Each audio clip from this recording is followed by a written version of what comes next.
Waqt il-programm Perspettiva llum, l-ikbar printer tridimensjonali fid-dinja. Sylvester Stallone u l-irkant tal-arloġġi personali tiegħu jirrakkonta l-istejjer permezz tagħhom. L-Olimpjadi f'Pariġi l-breakdancing disċiplina sportiva ġdida. Esibizzjoni interattiva u miżawda bis-sensi fi New York. Dan huwa printer 3D. Jitqies bħala l-akbar printer fid-dinja u t-teknoloġija avanzata mħadma f'dan il-printer tridimensjonali possibilment ser tbiddel l-industrija tal-istampar. Dr. Habib Dagar li huwa d-direttur tal-Università ta' Maine l-Istati Uniti qal li l-magna qed titqies bħala l-fabrika tal-istampar kompluta tal-futur. This particular machine really is not just a printer. It's really, you could think of it as a hybrid manufacturing cell. Il-Biohome 3D huwa kreat minn spazju ta' 600 metru kwadru u jkonsisti f'art midbuha minn materjal 3D, ħitan u saqaf, il-kull magħmula minn injam, l-fdalijiet li kienu ser jintremew mill-industrija tal-injam. It also does machining, so you'll basically do 5-axis machining system.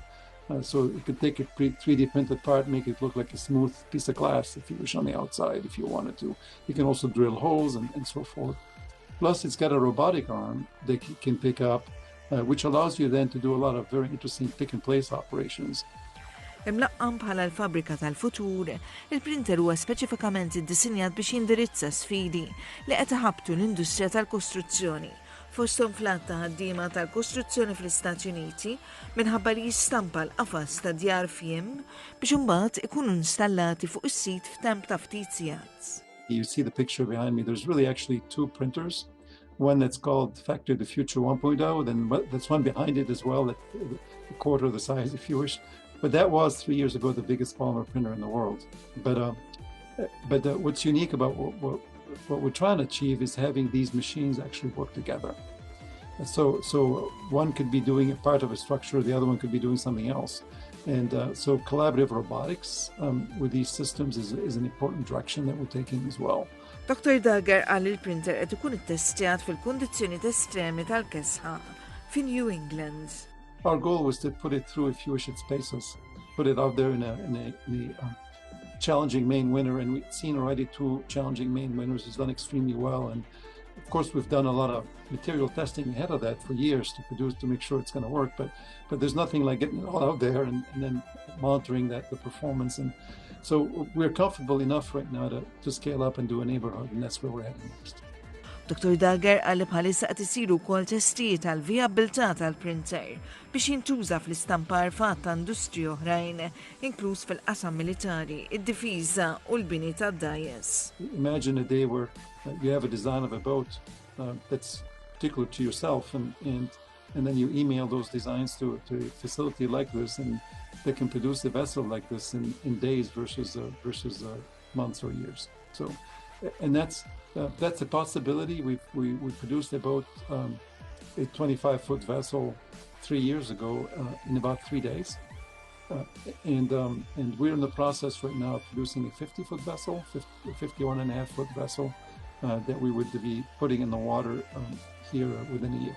Għal li b'dan il-mod ta' stampar jista' jriduċi żmien ta' stennija u jsolvi problemi tekniċi u loġistiċi b'analiżi preċiża imsejsa fuq l-informazzjoni u d-data. We call it AI in the loop, if you wish, or sensors in the loop, where the sensors are collecting data and information, and that data and information is fed to an AI system that will identify issues and predict issues before they happen. But that takes a lot of training for these systems, and that's where we're heading as with the Factory of the Future. So. Il-printer 3D ser ikun qed jistampa fl-immedjat disa tidjar għal persuni li qed jgħixu mingħajr saqaf fuq rashom.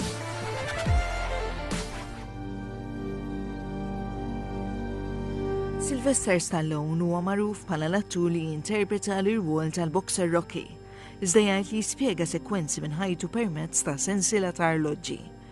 11 l-arloġġ tal-attur se jkunu rkantati mill-kumpanija prestiġjuża Sotheby's bil-kollezzjoni tkopri deċenji u tinkludi arloġġi Cartier, Audemars Piguet, Rolex u Panerai. L-isem li Stallone ġablu fama internazzjonali meta sar il-wiċċ tal-kumpanija. Għall-attur, l-arloġġi rakkuntaw storja personali, valur sentimentali imprezzabli. I was passing this guy once on the street, and I was wearing a Rolex. And he goes, "Wow, man, what'd that watch cost?" I go, I guess at that time, $10,000, $12,000. He goes, "My watch costs $3 and we have the same time." And I go, wow, that's the point. It's not about the time. It's about the sense of accomplishment that you say, okay, I'm going to reward myself for perhaps doing something right in my life. And that's what watch collecting to me. It's not about keeping time. It's about keeping in step with where you are in life. Kien hemm ukoll edizzjonijiet speċjali li nħadmu speċifikament għal Stallone fosthom arloġġi minn Usha u arloġġ li libes waqt il-film Expendables 2. This one here, this is from Expendables 2. I mean, I put this thing through its paces. Underwater, above water, in the sand, fight scenes, you name it, action. Now, this Panerai is bronze. It's very unique. It just struck me as being so architectural, masculine, military, and it's almost a throwback to like Titanic, if you want to say, or Portholes. And I thought, yeah, I have to wear this in the movie. This is going to make a statement. And so it did.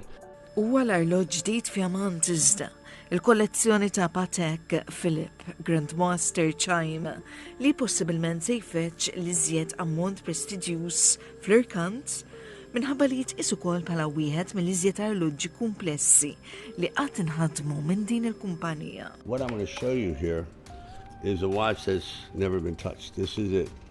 This is the most complicated wristwatch ever made on the planet. This is it. It doesn't get any better than this. So when the time came for me to say, what is the finest watch in the world? I'd like to own that. I said, this is it. And this is not easy to come by. I had to appeal to certain powers that be, write many letters to the board, and eventually it was determined that I was going to be the owner of one of these magnificent pieces of art.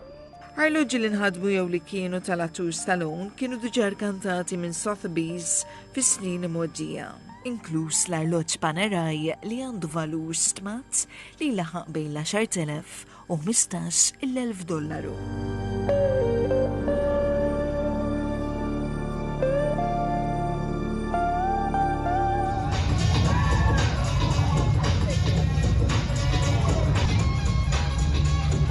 L-istorja sportiva tal-Olimpjadi f'Pariġi ser tinkiteb l-introduzzjoni ta' sport ġdid, il-breakdancing, u Ġilju u Pauline huma żewġ tfajli Ġermaniżi li huma determinati li jikdbu l-istorja bl-abbiltajiet tagħhom f'din id-disċiplina sportiva.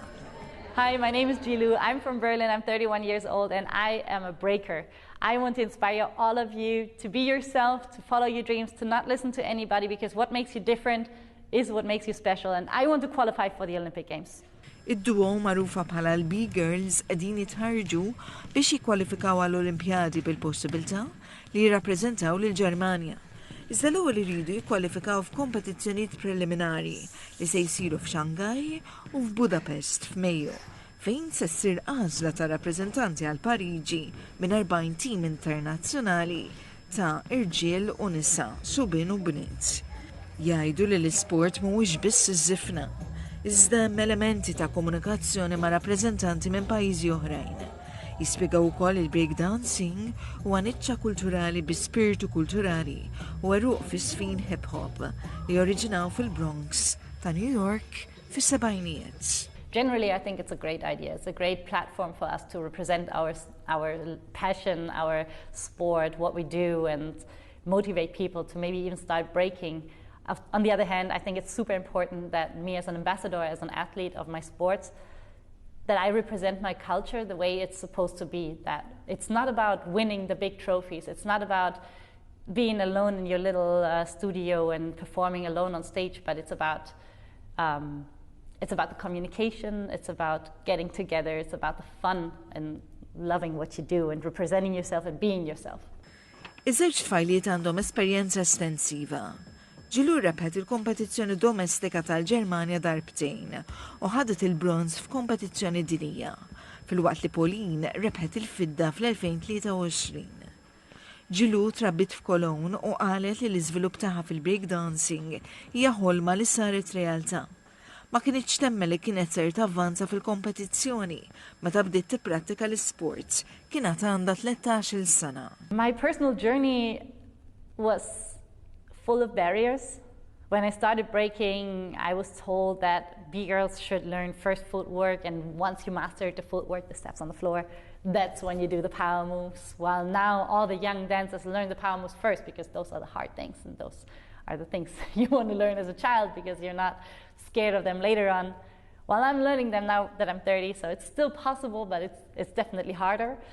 Then I was told that, oh, you're a girl, you should rather do hip-hop than breaking because breaking is too hard. Luckily, I had a crew who always supported me. Ġilu Pauline ifasslu sfin skont il-mużika. Jemnu li l-Olimpjadi hija pjattaforma importanti biex ikunu jistgħu waslu t-talenti tagħhom li jirrappreżentaw udjenza diversa u bi standards soċjali li jvarjaw minn xulxin. The Olympics need us. For us, the Olympics is a platform to showcase our passion. And of course, we are getting more opportunities, but at the same time, the Olympics also need a greater audience. And we represent an audience that is very diverse, that comes from different social standards, different social societies. We have dancers all around the world where discipline, where everybody can just start. As soon as you have your body and you love to move, that's what you need to dance. Id-duo qalu li rispett u l-opportunitajiet ta' tfajliet u n-nisa tkattru sostanzjalment fl-aħħar snin. Diversi opportunitajiet għan-nisa minkejli qalu li s-subin u l-irġiel jirċievu iżjed attenzjoni mill-medja u mill-sponsors. Għall-ewwel darba fl-istorja, il-Kumitat Olimpiku Internazzjonali alloka kwota ta' nofs b'nofs lill-atleti femminili u maskili għal kompetizzjonijiet.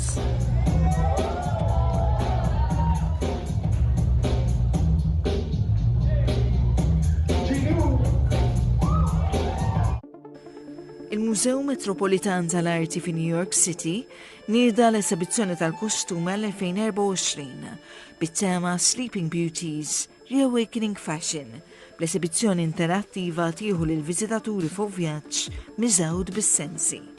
Aċċenn fuq l-użu tat-teknoloġija, partikolarment dik spazjali biex tattiva s-sensi u l-konnessjoni tagħhom mad-dinja u mal-industrija tal-moda.